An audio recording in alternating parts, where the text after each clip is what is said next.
Hello, kamusta po kayo? I'm Beth. Welcome to my channel. Ang general love reading natin ngayon ay para sa mga Cancer. Hindi po ito resonate sa lahat dahil magkaiba-iba naman po ang ating mga life experiences or mga sitwasyon.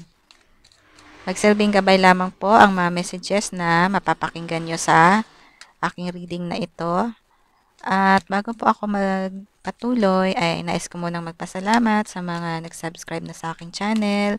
Maraming salamat po sa inyo. At advance thank you din po sa magsasubscribe pa lang. Okay, tingnan po natin kung ano ang makikita natin sa mga kaganapan sa love life ng iba sa inyo sa August 1 to 15. Sandali lang, may nalaglag po.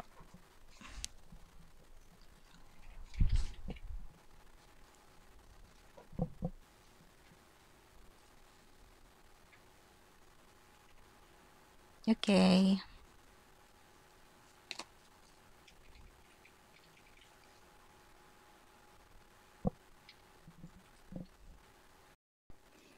Cancer, nakikita ko po dito sa una-apat na card ninyo ay tungkol po ito sa bagong love connection na kailangan niyo po ng inner strength at tungkol din po ito sa compassion. Ito naman ay nagpapahiwatig po ito ng pag-overcome sa mga obstacles or conflicts sa pamamagitan po ninyo or sa inyong relationship. Tingnan po natin yung ibang.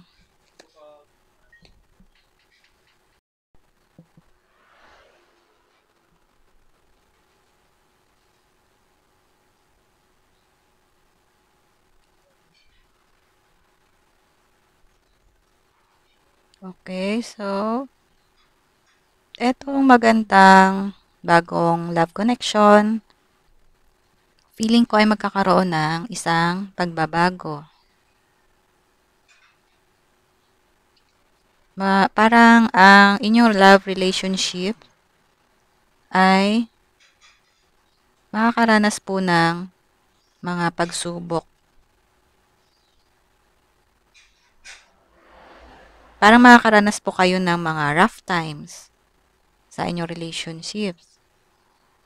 Ito, ano rin po ito, overcoming obstacles at mga conflicts.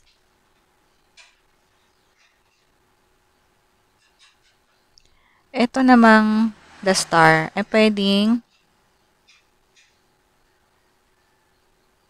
past relationships ito or past person pala na muling nagpapakita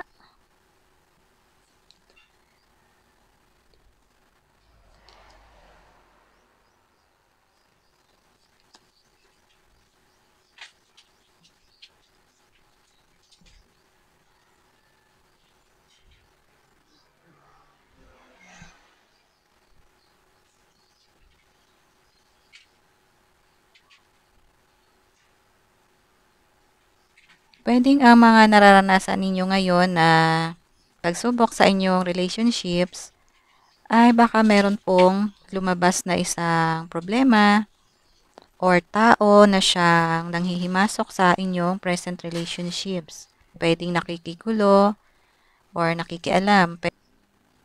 Pwedeng past person ninyong pareho or past person ng isa sa inyo.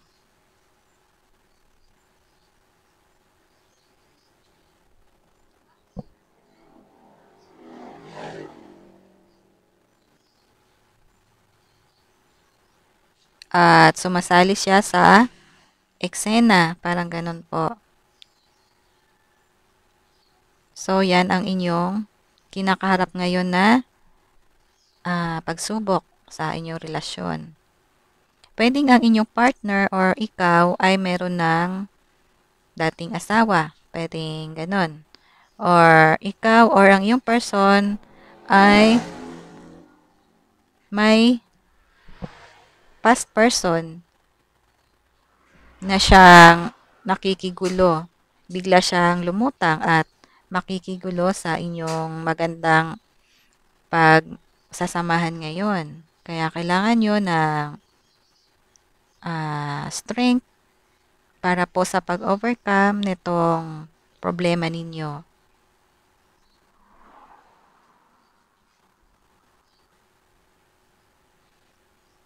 Etong Knight of Swords, nagsasuggest din po iyan na pag-isipan nyo munang mabuti, pag-isipan nyo na maraming beses bago po kayo gumawa ng isang action.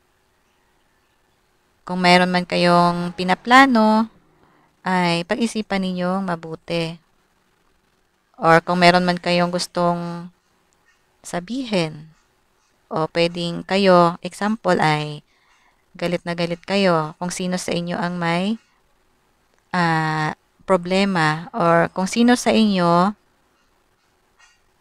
ang dahilan kung bakit kayo nagkaroon ng problema. Ay pag-isipan muna ng mabuti bago kayo magsalita or magbitaw ng salita. Yan po ang sinasuggest ng card na iyan. Feeling ko kayo po ito, isang napaka down to earth na tipo ng tao. At very supportive po kayo sa inyong partner.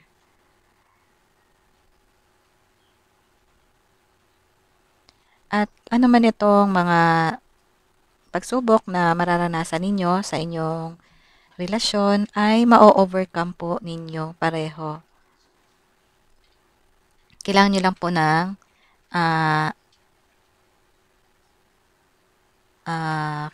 po ng honest na komunikasyon at kailangan po ay bukas po kayo pareho para sa inyong pag-uunawaan.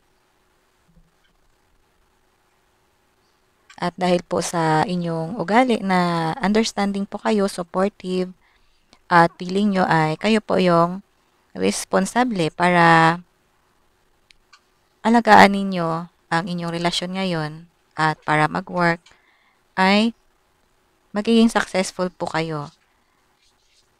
Maayos po ninyo anuman yung mga problema at pagsubok na mararanasan ng inyong relasyon.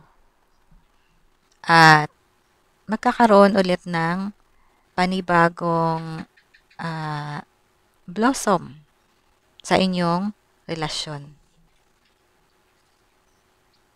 Kaya kung ano man po yung inyong mga action, mga plano na gagawin, kailangan po ay bukas po kayo pareho. Wala po kayong nililihim sa isa't isa.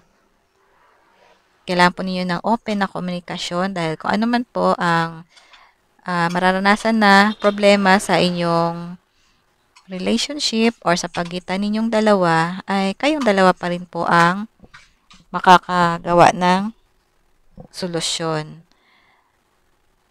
At kung gusto po ninyo ng successful at stable na relasyon, kayo pa rin po ang makakagawa nun. Kaya yan po ang nababasa ko sa inyong cards ngayon. So, good luck po sa inyo. At paki-like, share, at subscribe po na aking YouTube channel kapag nagustuhan nyo po itong aking reading. Maraming salamat. God bless.